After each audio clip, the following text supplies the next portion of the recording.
Ain't no use in me even starting with the peace greeting because I know I'm a cuss and I'm not gonna feel bad about it. I'm not capable of that shit. When I just lost it and trashed that laptop, some replied to me by saying that I need to be more patient. People of various faiths said this. It wasn't a whole lot of you, but it's a noticeable pattern, maybe 3. And I'm gonna tell y'all straight up, other people are going through worse than what I'm going through now, and they're handling it a lot better. So I give all credit to them for that. But I also want to point out to many of you that what I'm dealing with ain't no bullshit. It's not some little spat of bad luck. It's a whole bunch of things that are conspiring. And human beings cannot arrange the coincidences that I'm facing. So some would say, well, it's a law, his decree, you need to be patient with that. Fuck no. Why would he even want to decree something like this?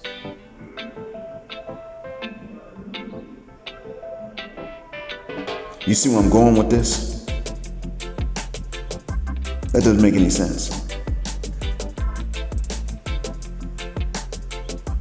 A person, a human being, in my corporation, my company's head office made a decision. And I came to realize recently that somebody in here at the site where I'm working also made a decision. They coordinated to stop my black ass from being able to go to the job that I found.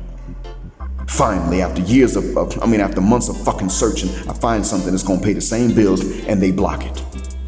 You wanna sit up and tell me that's the law? No, that's these human beings. And I'm about to make their asses pay for it. Not something violent unless they get violent with me, but I'm about to take proprietary information. I'm not even gonna sell it, I'm gonna give it for free to a competitor. It's better than going back to the US to live, because I'd be homeless there. It's the same fucking thing being in jail.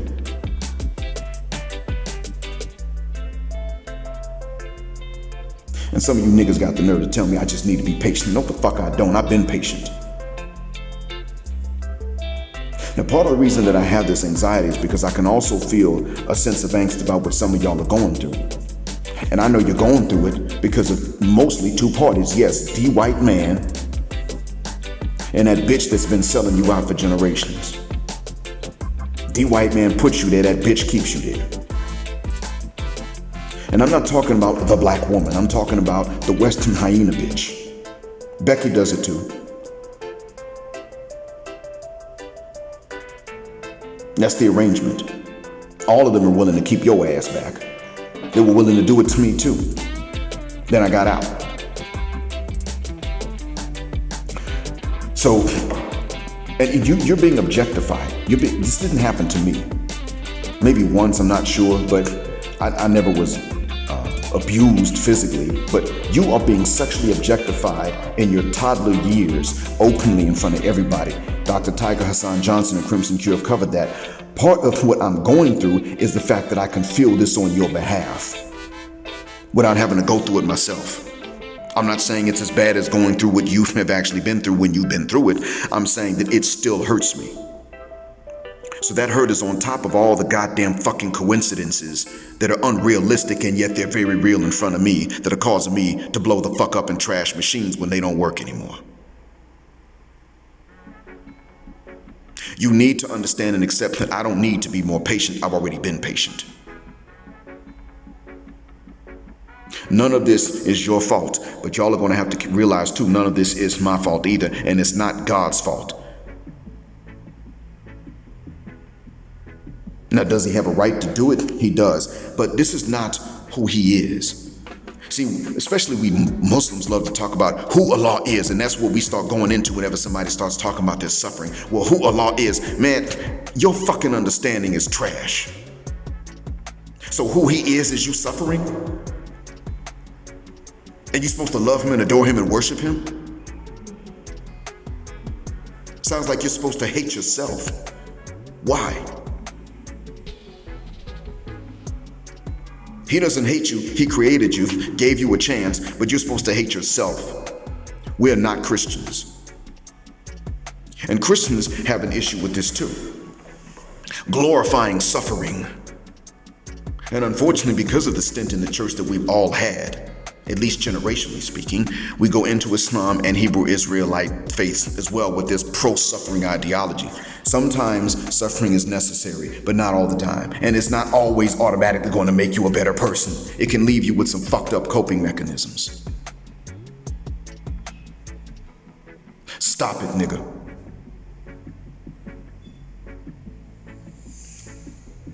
I'm not going to go into much detail about what it is that's really just setting me the fuck off right now.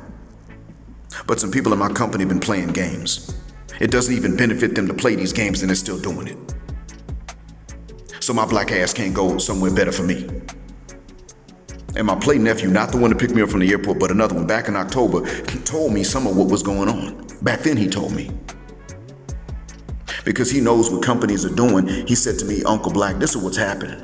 In that first town you worked in where I first met you, everybody knew that you were taking your job seriously, that you were a good teacher, but you wouldn't let people cheat and they hated you for it. And that's why you had to leave that town.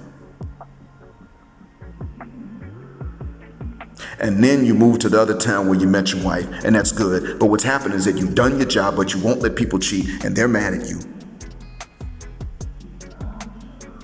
And so now you still have a good reputation because you're actually doing your job teaching. You specialize in things other teachers don't.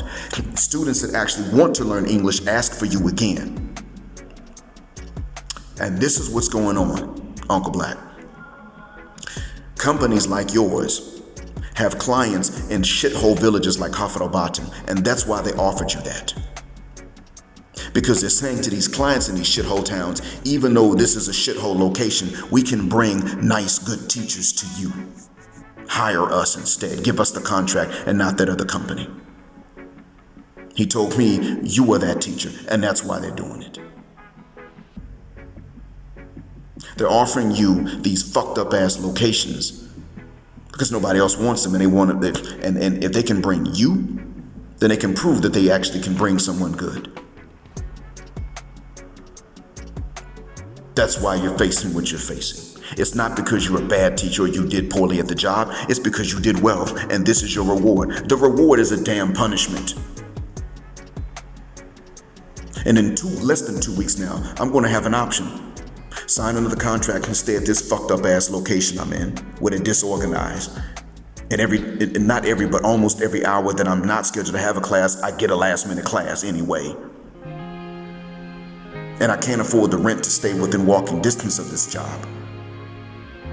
Or no job at all. And in that case, where the fuck do I go? And what the fuck do I do? I don't have answers. I'm looking at less than 2 weeks for which I have any goddamn fucking answers at all. So even though I have a job when other people have none, this still is not that good. Because I got responsibilities to other people and it ain't their job to work. None of this is your fault. And I don't want any of you to think I'm blaming you all for this. I'm only blaming those of you that tell me I just need to be more patient.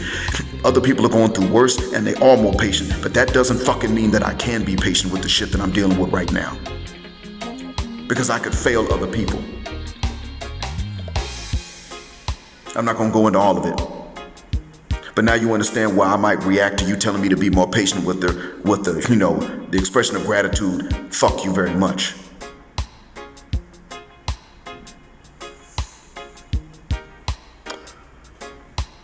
I hope this helps.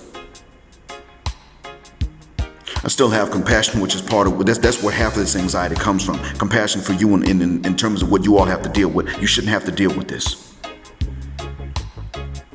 You do. I'm glad the word's getting out, but y'all shouldn't have to. And it messes me up. We are still in a recovery phase from not only Zaddy, but the hyena bitch that was loyal to him. That's part of why we got this fucked up ass pro-suffering mentality that leads a lot of you to tell me just be patient. No. My wife's being patient. My son is being patient because I gotta be patient. And you all are going through some similar things, but you think that the solution is to just be patient. All that does is send a signal to the creation that you're patient. And then what do? Patience is like money. When everybody knows you got it, you ain't gonna have it much longer. So as far as being patient with Allah goes, that part's actually pretty easy. Allah's fair. He does not test a soul beyond the scope of what it can bear. But what happens when the creation comes along and says, oh, you're going through it, let me pile on some more shit? You're going to be patient with them? They just going to keep doing it. At some point, you got to send a signal to the creation, you ain't going to tolerate this shit no more. Because you can trust the law to know when that's it, when that's enough. You can't trust creation to know that. They don't give a god. Matter of fact, some of them do care, and that's when they come and pile on more shit. And stop accepting coincidence. This is the problem a lot of us have. A lot of you make this mistake of thinking that coincidence is real. Muslims, I'm gonna give you an example. When you're sitting in a masjid waiting for the prayer to start and not one phone rings until the prayer starts, and then it won't stop goddamn fucking ringing until the prayer's over, even if the person calling is innocent, that's the shaitan. Stop accepting it as just coincidence. How many times have you seen that happen? And you still are dumb enough to keep saying, no, it's just a coincidence. What you've done is you've actually crippled your own analytical thinking, and it makes you kind of stupid over time. Because you train yourself to be stupid by accepting a plain pattern as just coincidence every goddamn fucking time. Stop it. Shaitan is an enemy, and you don't want to take him as one, and you want to act like he ain't really real. No, he's real. And he actually has an effect on your physical environment around you. Keep underestimating him if you want to. Thanks for listening. I hope this helps. Black heart, black mind, black out. And black heterosexual, non-select male power because they don't like it in a black patriarchy until extinction or judgment day.